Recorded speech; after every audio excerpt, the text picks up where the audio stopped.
ओम शांति। उड़ती कला तेरे बहाने भला ही भला। परमपिता परमात्मा शिव ने 1937 में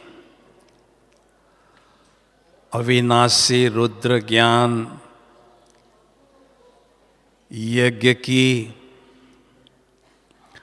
आध्यात्मिक दौड़ में कई आत्माओं रूपी घोड़े ने भाग लिया और स्वयं परमात्मा ने उन्हें संपूर्णता की मंजिल तक पहुंचने के लिए चलना सिखाया, दौड़ना सिखाया, हाई जंप देना सिखाया। लेकिन समय तेजी से आगे बढ़ता हुआ देख परमात्मा ने इस समय को वरदान दिया उड़ती कला का। मीठे बच्चे, वर्तमान समय उड़ती कला का चल रहा है, इसलिए सदा उड़ते रहो और उड़ाते रहो, यह वरदान दिया। लेकिन सदा उड़ती कला में उड़ते रहने के लिए उड़ता पंछी बनना जरूरी है। तो प्रश्न उठता है, उड़ता पंछी कैसे बने? पंछी अर्थात पन प्लस छी, मैं पन कि जो आत्मा में छी है, अशुद्धता है, उसका त्याग करने से आत्मा पंछी बन जाता है। देहभान के बोझ से न्यारा होकर उड़ान भरने लगता है। लेकिन यह पंछी सदा कैसे उड़ता रहे, यह भी महत्वपूर्ण बात है। उड़ता, ये जो शब्द हैं, 3 शब्दों के संधि निग्रह से बना है। वो अर्थात जो हमेशा उपराम रहता है। ड अर्थात जो हमेशा ज्ञान का डमरू बजाता रहता है। और ता अर्थात अनेक आत्माओं की जीवन रूपी नैया को भव सागर से तारना अर्थात पार लगाना है। तो ऐसे जो आत्मा सदा उपराम वृत्ति को अपनाकर जो घोर निंद्रा में सोई हुई आत्मा है, उन्हों को ज्ञान का डमरू बजाकर जगाता है और चरित्रवान बनने की सेवा में सदा मस्त रहता है। उनकी जीवन रूपी नैया को आगे बढ़ाता है, वही उड़ता पंछी बनता है। उड़ते पंछी की निशानियां क्या है, विशेषता क्या है, ये जानना जरूरी है। उड़ते पंछी की 4 विशेषताएं हैं। पहली विशेषता, उड़ते पंछी की जो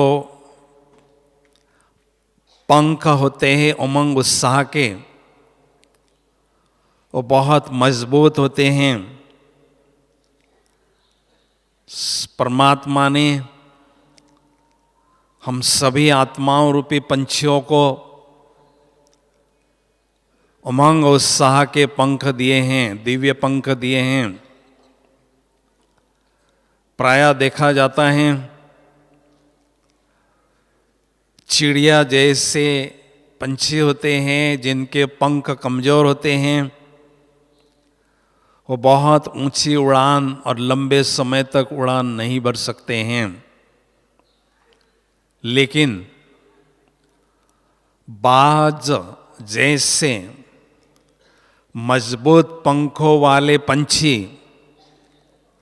बहुत ऊंची उड़ान लंबे समय तक भरते रहते हैं। तो ऐसी ऊंची उड़ान उड़ने वाले पंछी को जब देखते हैं तो मन में संकल्प उठता है, काश ऐसे पंख मुझे भी होते तो मैं भी ऐसी उड़ान ऊंची उड़ता। तो स्वयं परमात्मा ने संगम युग में ज्ञान योग की पालना देकर हमें उमंग उत्साह के पंख दिए हैं। जैसे प्रतिदिन हम ज्ञान और योग की पालना लेते हैं, उससे हमारे जीवन में उमंग उत्साह भरपूर रहता है और हमारे दिल में हिम्मत, साहस, धैर्य, आशा और स्फूर्ति के तरंगे और भाव सदा पनपने लगते हैं। दूसरी उसकी विशेषता है, उड़ता पंछी हमेशा हल्का रहता है। वह अपनी जिम्मेदारी का बोझ परमात्मा शिव को देता है और पवन पुत्र हनुमान की तरह सदा उड़ता रहता है। उड़ते समय अगर कुछ पहाड़ भी समस्याओं के बीच में आते हैं तो उन पहाड़ों को भी वह ऊंचा उठाता है और आगे बढ़ता है। तो उसके जीवन में नथिंग न्यू का पार्ट बहुत नेचुरल होता है, जिसके कारण वो सदा हल्का रहता है। क्योंकि हल्की चीज हमेशा ऊपर की ओर जाती हैं। तो उड़ता पंछी हर परिस्थिति में सदा हल्का रहता है, जिससे उड़ती कला की अनुभूति वो करता रहता है। तीसरी उसकी विशेषता होती है, वह साइट सीन देखने में दिलचस्पी नहीं रखता है। वाहन चलाते समय अगर हम मन को लुभाने वाले साइट सीन देखने लगते हैं तो वाहन की स्पीड कम हो जाती है और सामने वाले व्हीकल को भी टक्कर मारने की संभावना होती है। क्योंकि जब हम दूसरों को देखते हैं, जितना ध्यान दूसरों को देखने पर जाता है उतना ध्यान स्वयं पर कम हो जाता है। इसलिए साइट सीन देखने में उसकी दिलचस्पी नहीं होती है। दूसरी बात, जैसे पंछी संध्या के समय घर लौटते हैं,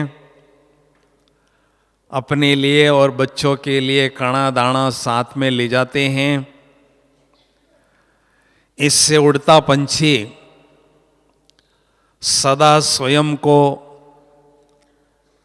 इस दुनिया में मेहमान समझता है, महान समझता है और मुझे परम धाम रूपी घर वापस जाना है, यह स्मृति उसके मन में सदा ताजी रहती है। परम धाम रूपी घर कैसे जाना है? भरतू हाथ से जाना है, खजानों से भरपूर होकर जाना है। इसलिए साथ में चलने वाले जो अलौकिक खजाने हैं, उन खजानों को जमा करने की ही तांत सदा उसको लगी रहती हैं। और चौथी उसकी विशेषता होती है, उड़ते पंछी की एक आंख में शिव बाबा और दूसरे आंख में संपूर्णता की मंजिल होती है। ज्ञान का अंजन वो अपने नेत्र में सदा लगाता रहता है, जिससे उसके नेत्र की रोशनी बढ़ती जाती है और परिणाम स्वरूप वो पुरानी दुनिया की चीज़ों में उसकी आंख नहीं डूबती हैं, पुरानी चीज़ों के तरफ उसका आकर्षण नहीं होता है। तो परमात्मा एक आंख में होने से परमात्मा की स्मृति वो करता जाता है और संपूर्णता की मंजिल की ओर आगे बढ़ता जाता है। कहते भी हैं, पंछी और परदेसी नहीं होते हैं किसी के मित्र। तो पंछी हमेशा न्यारे होकर उड़ते रहते हैं, इसलिए उड़ता पंछी हमेशा उड़ती कला में उड़ता रहता है। उड़ती कला की परिभाषा क्या है, ये जानना जरूरी है। उड़ती कला अर्थात आत्मा रूपी पंछी इस शरीर रूपी डाल से एक सेकंड में न्यारा होकर परम धाम रूपी घर जाकर परमात्मा के सामने बैठ जाना, परमात्मा की स्मृति में खो जाना, इसको कहते हैं उड़ती कला।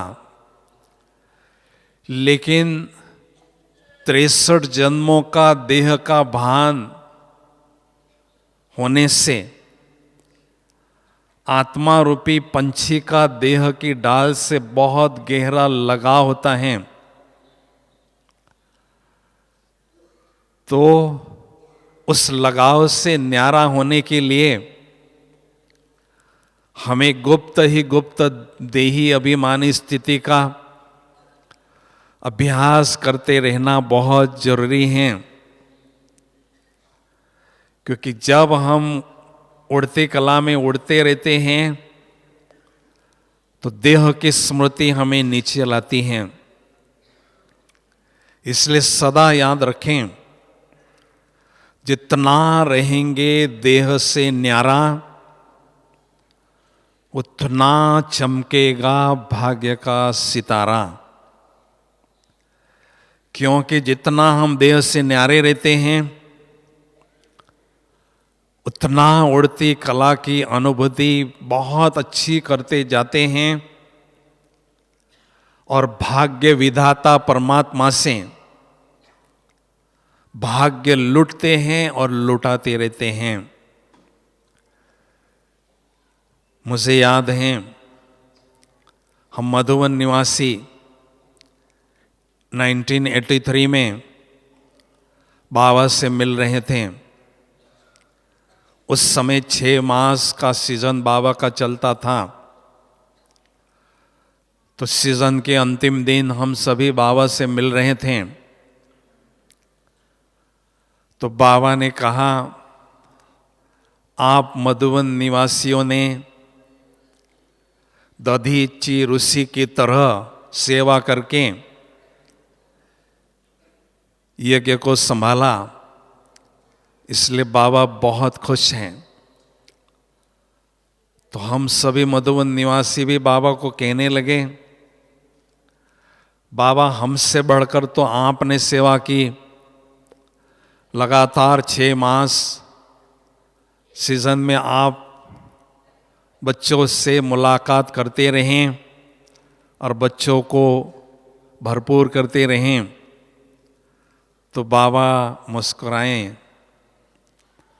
और बाबा कहने लगे, जो बाबा ने आप बच्चों को, सभी बच्चों को पालना दी है, उसका अगर आप रिटर्न देना चाहते हैं तो उड़ता पंछी बन सदा उड़ती कला में उड़ते रहो और उड़ाते रहो। तो हम मधुबन निवासियों ने बाबा की शिक्षा को जीवन में अपनाया। परिणाम स्वरूप बहुत सुंदर अलौकिक अनुभव भी जीवन में करते रहें और अलौकिक अनुभव की पूंजी प्राप्त होने से अंदर से आवाज निकलती थी, उड़ती कला तेरे बहाने भला ही भला। उड़ती कला तेरे वाहन में हमारा स्वयं का भी भला और औरों का भी भला होता है, अर्थात स्वयं भी आगे बढ़ते जाते हैं और अनेक आत्माओं को आगे बढ़ने के लिए प्रेरणा भी देते रहते हैं।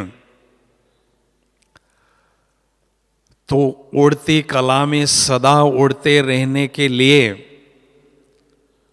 कुछ एक बातों पर ध्यान देना बहुत जरूरी है। पहली बात, सदा याद रखें, अगर ना होगी उड़ती कला तो माया पकड़ेगी अपना गला। अगर आत्मा रूपी पंछी देह रूपी डाल से उड़ने में असमर्थ होता है तो माया उसको पकड़ लेती है और निराशा और उदासी के खाई में फेंक देती हैं, जिससे आत्मा रूपी पंछी तड़पता है और भयभीत होने लगता है। दूसरी बात, माया की कड़ी नजर हमेशा उड़ते पंछी के पंखों पर होती हैं। जब उड़ता पंछी गफलत में होता है तो माया उसके उमंग उत्साह के पंख को कमजोर करती हैं या पंख को काट भी देती हैं, जिससे उड़ता पंछी उसके जाल में फंस जाता है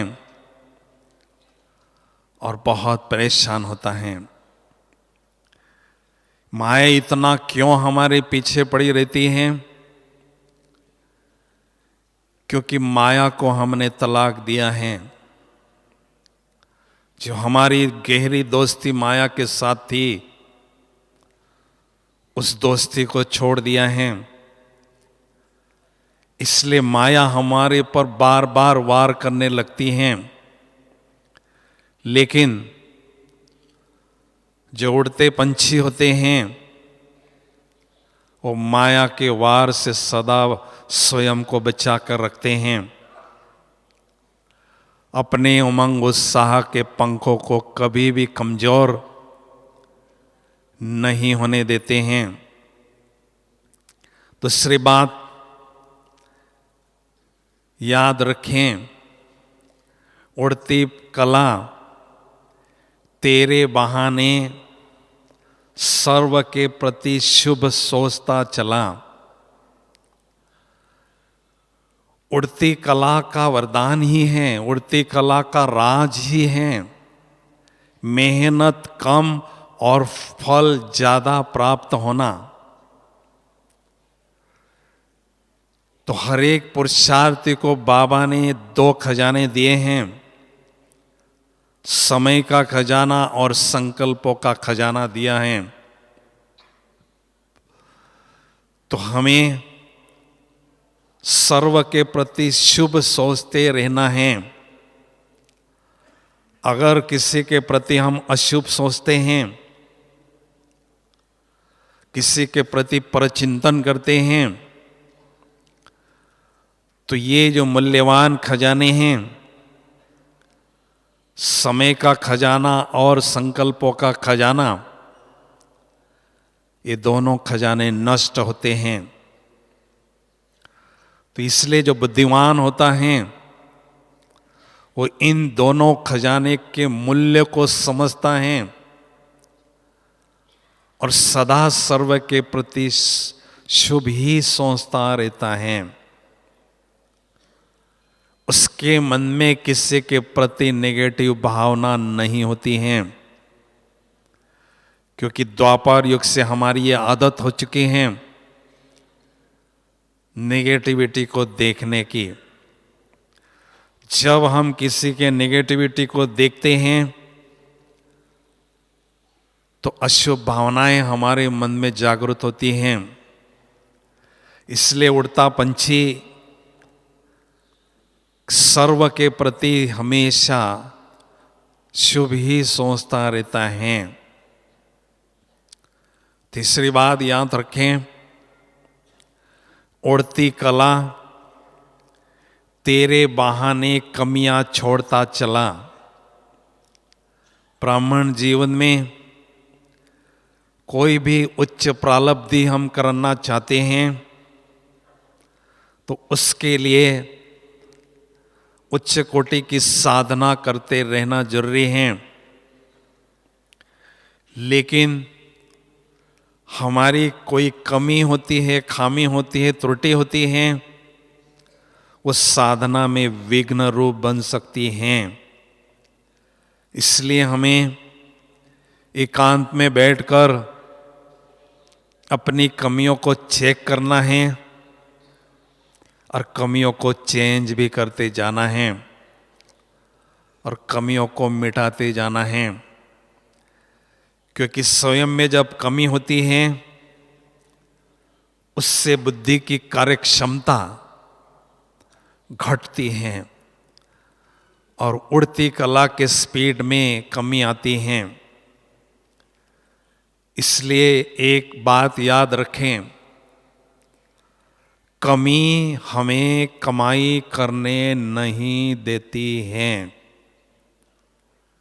अगर खुद की कमी हम देखते हैं तो अपने पुरुषार्थ में विघ्न रूप बनती है, और दूसरे की कमी देखते हैं तो उसका चिंतन हमारे मन में चलता है, जिससे हमारी पुरुषार्थ की स्पीड कम होती है।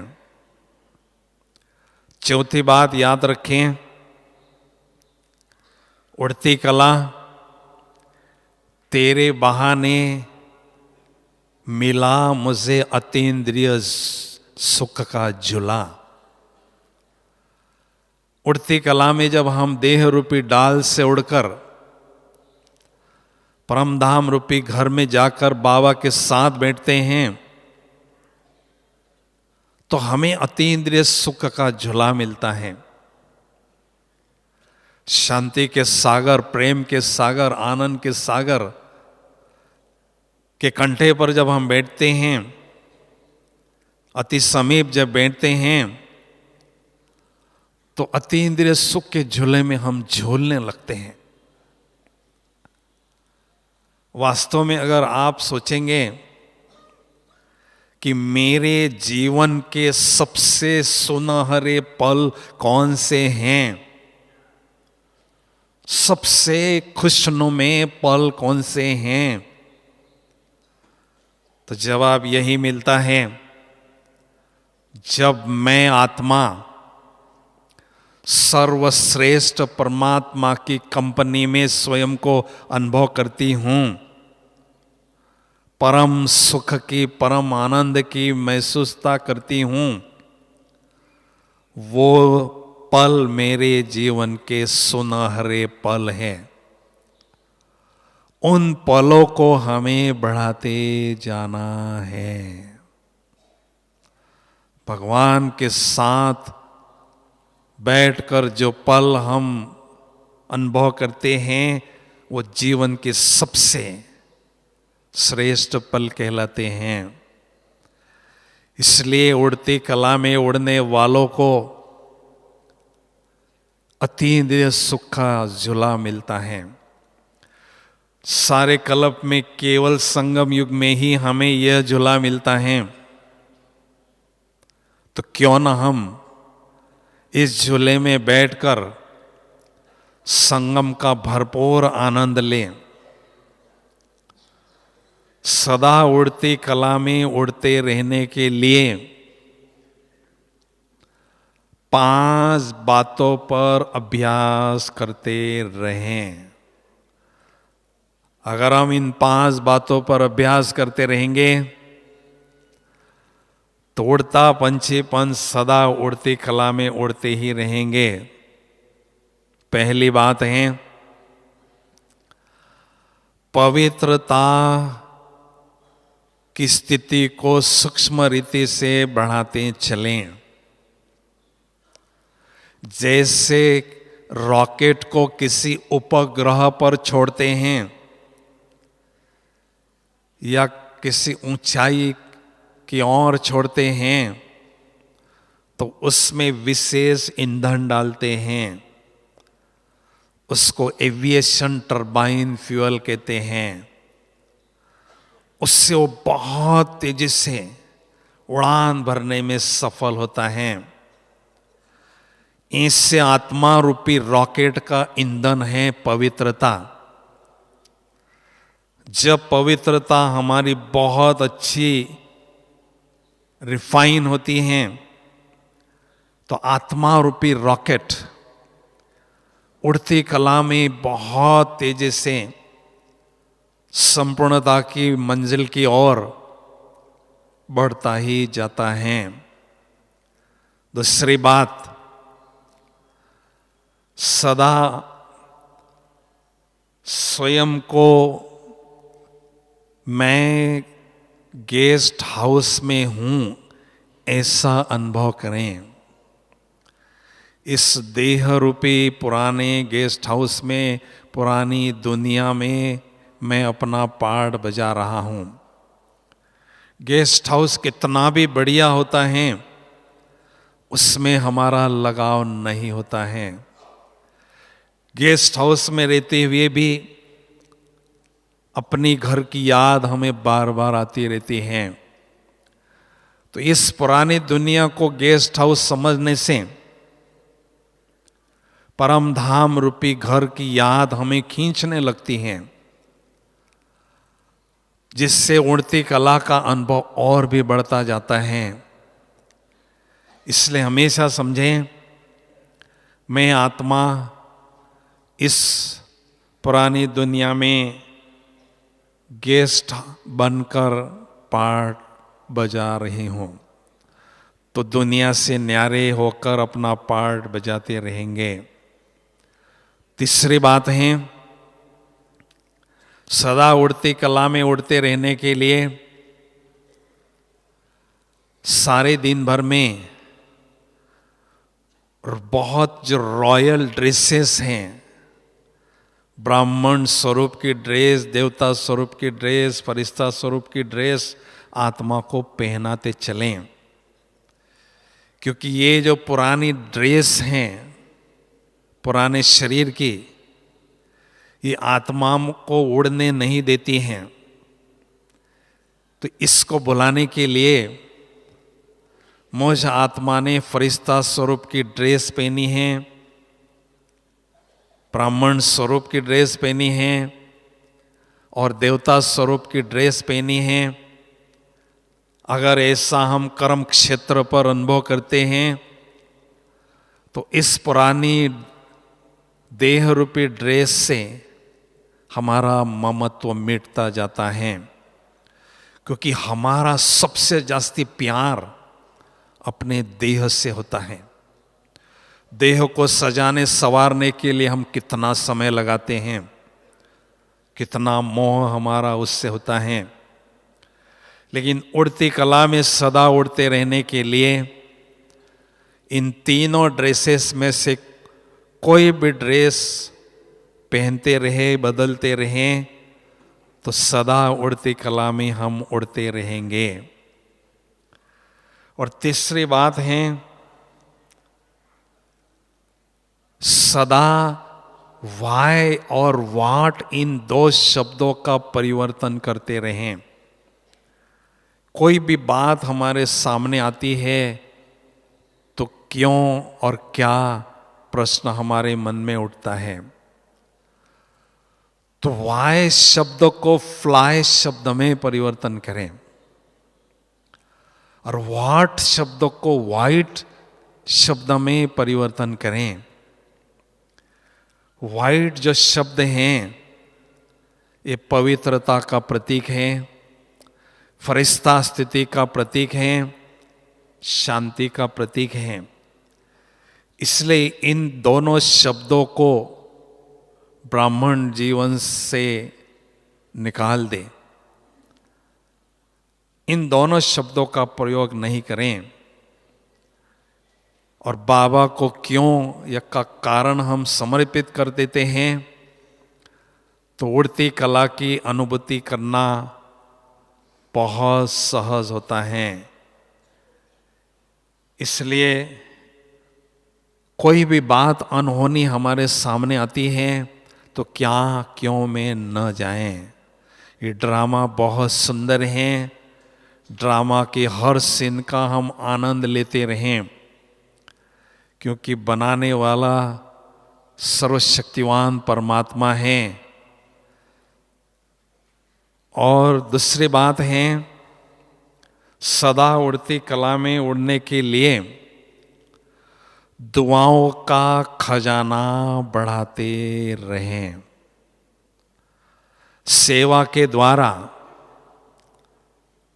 तन मन धन से, मनसा वाचा कर्मणा से, संबंध संपर्क से हम सदा सेवा में व्यस्त रहते हैं, तो अनेक आत्माओं की दुआएं हमें मिलती जाती हैं। और जब दुआओं का खजाना बढ़ता जाता है तो एक अजीब सी खुशी, एक अजीब सी स्फूर्ति, एक अजीब सा नशा हमें अनुभव होने लगता है, जो हमें पुरुषार्थ में चार चांद लगाने में मदद करता है। उड़ती कला में उड़ते रहने में बहुत हल्का महसूस कराता है। इसलिए दुआओं का खजाना मुझे बढ़ाते रहना है, क्योंकि अंतिम समय जब आत्मा शरीर छोड़ती है तो केवल दुआओं का खजाना साथ में चलता है। तो उन दुआओं के खजानों से ही हमें भविष्य में उज्जवल प्रारब्ध प्राप्त होता है। इसलिए सदा यही लक्ष्य रहें कि सेवा और शिवा, सेवा और शिवा, ये दो चीजें ही मुझे दिखाई देती हैं, या बाबा की याद या बाबा की सेवा। तीसरी बात के लिए मेरे पास टाइम नहीं है, क्योंकि उड़ती कला का लंबे समय का अनुभव होगा तो अंतिम पेपर में बहुत अच्छे मार्क से हम पास होंगे, क्योंकि हम सभी यूनिवर्सिटी में बैठे हैं। अंतिम पेपर सबको देना होगा और अंतिम पेपर में अच्छे मार्क्स लेने के लिए लंबे समय का उड़ती कला का अनुभव करते रहना बहुत जरूरी है। अंतिम पेपर हमारा कौन सा है? 1 सेकंड में देह रूपी डाल से न्यारा होकर परम धाम रूपी घर में बाबा की स्मृति में टिक जाना, बाबा का प्यारा होना, ये हमारा अंतिम पेपर होगा। बाबा ने पेपर तो बता दिया है, लेकिन एक बात सस्पेंस में रखी है, ये अंतिम पेपर कब होगा और किस परिस्थिति में होगा वो बाबा नहीं बताएंगे।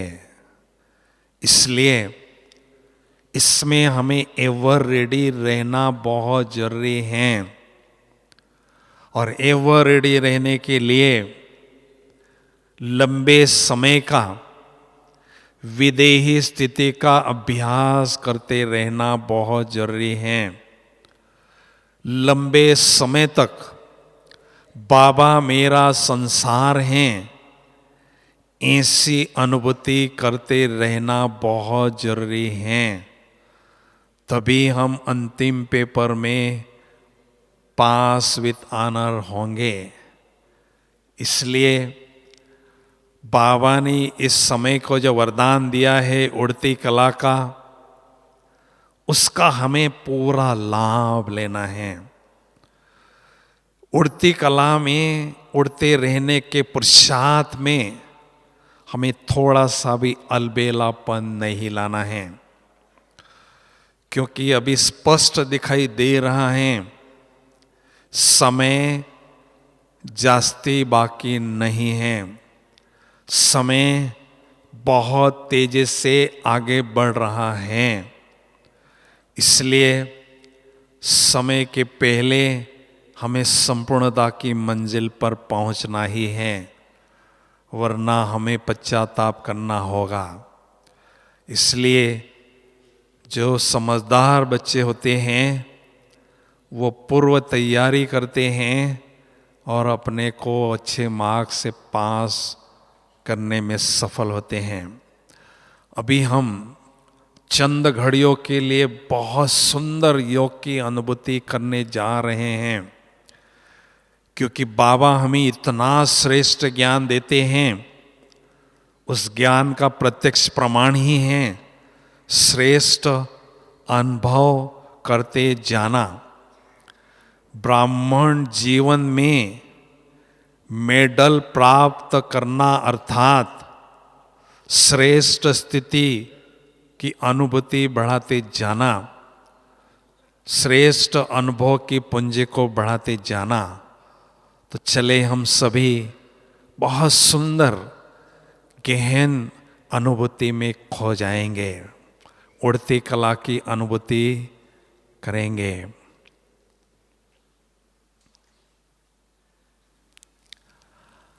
ओम शांति।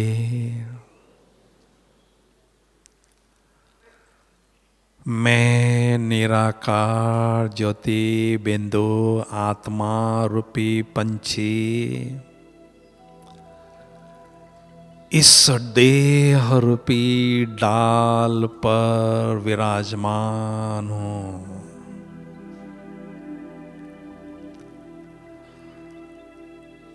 मैं आत्मा रूपी पंछी, मैं पंच से अर्थात देह भान के स्मृति से परे हूं।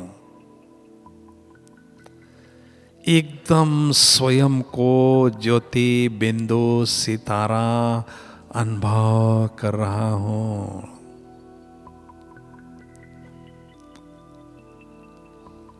मैं आत्मा रूपी पंछी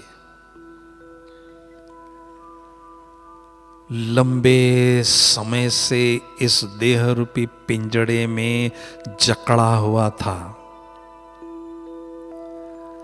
अभी बाबा ने मुझे इस देह के पिंजड़े से मुक्त किया, न्यारा किया। मैं देह रूपी डाल पर विराजमान हूं। पंछी मस्ताना हूं, दीवाना हूं, परमात्मा के महिमा के गीत गुनगुनाता हूं, खुशी में झूमता हूं। मैं आत्मा रूपी पंछी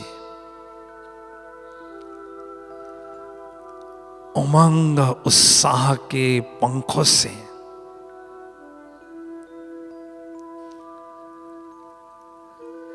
परम धाम रूपी घर की ओर उड़ता हुआ जा रहा हूं।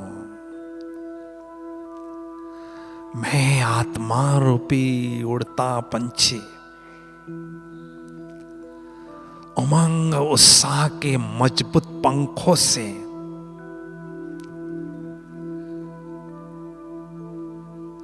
तीनों लोगों की सैर कर रहा हूं। इस साकारी दुनिया से पार उड़ रहा हूं। चंद्र सूर्य तारागण से भी पार उड़ता हुआ जा रहा हूं। ओह, मैं आत्मा रूपी पंछी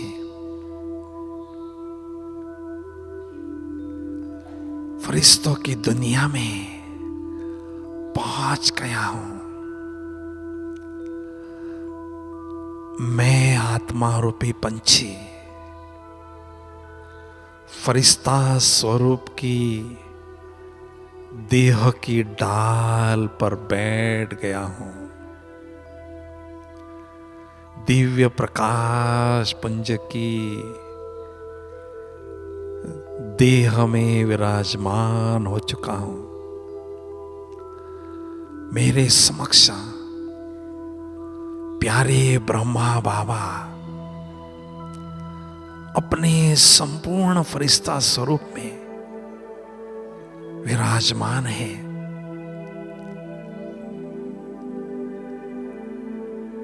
उनके भ्रुकुटी में मेरे अति प्यारे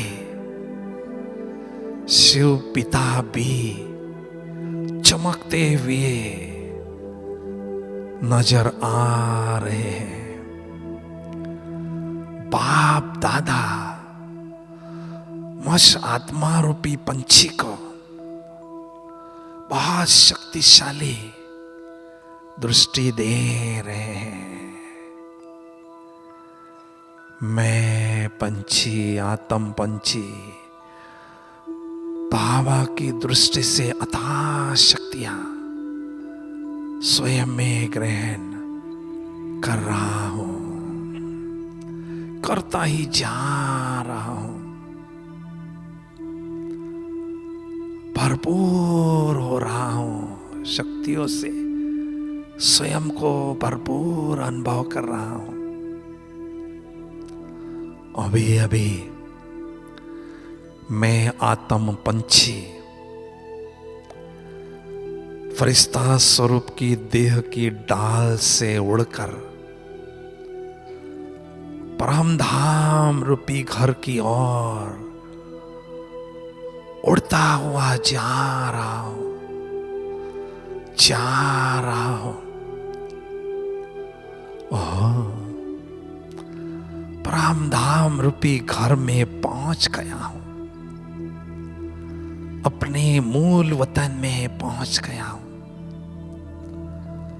कितना सुंदर है यह मेरा प्यारा घर परम धाम। चारों ओर सुनहरी लाल ही लाल दिव्य प्रकाश प्रकाश है, शांति ही शांति है। ओह, मेरे प्यारे सत्यम शिवम सुंदरम शिव पिता,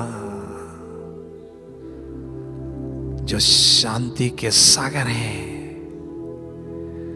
उनके समीप मैं आत्म पंछी बैठ चुका हूं, शांति की लहरों में लहरा रहा हूं, सुख के सागर शिव पिता के समीप बैठा हूं, सुख की लहरों में लहरा रहा हूं, प्रेम के सागर शिव पिता के समीप बैठा हूं, कंठे पर बैठा हूं और प्रेम की लहरों में, स्नेह की लहरों में लहरा रहा हूं। शक्तियों के सागर शिव पिता के अति समीप बैठा हूं और शक्तियों के सागर से अथाह शक्तियों को मैं आत्म पंछी ग्रहण कर रहा हूं। ज्ञान सूर्य शिव पिता से, शक्तियों के सागर से प्रचंड शक्तियां, अनंत शक्तियां स्वयं में ग्रहण कर रहा हूं। मैं आत्म पंछी शक्तियों के खजाने से भरपूर हो रहा हूं, स्वयं को शक्तिशाली अनुभव कर रहा हूं। सचमुच ये मेरे जीवन के सुनहरे पल है यह, जब मैं आत्म पंछी स्वयं भगवान के सानिध्य में स्वयं को अनुभव कर रहा हूं।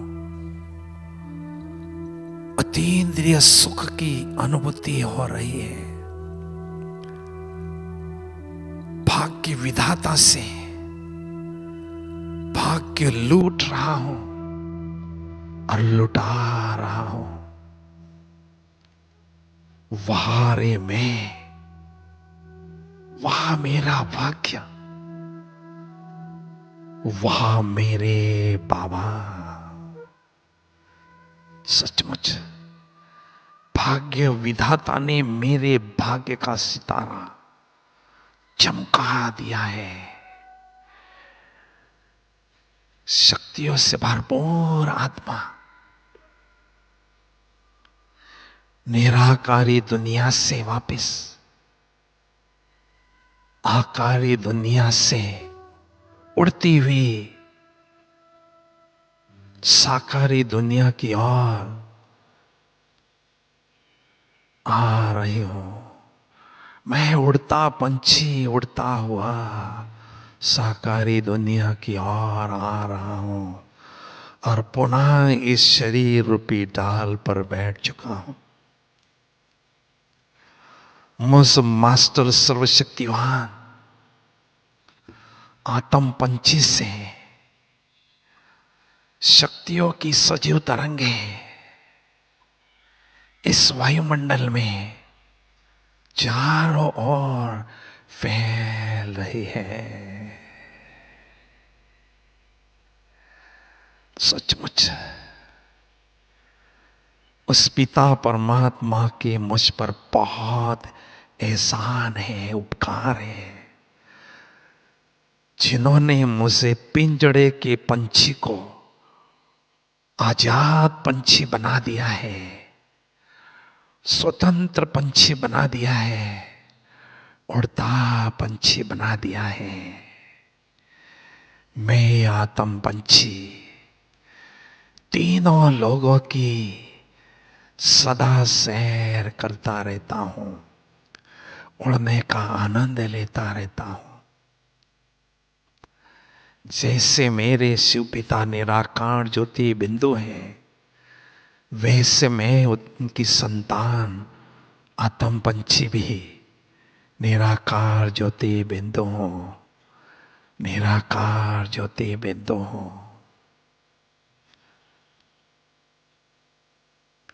शक्तियों के सागर से, शक्तियों की किरणों की सकाश मुझ आत्म पंछी पर निरंतर पड़ रही है।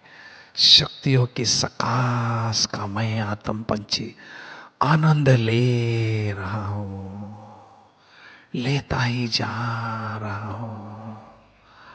ओम शांति, शांति, शांति।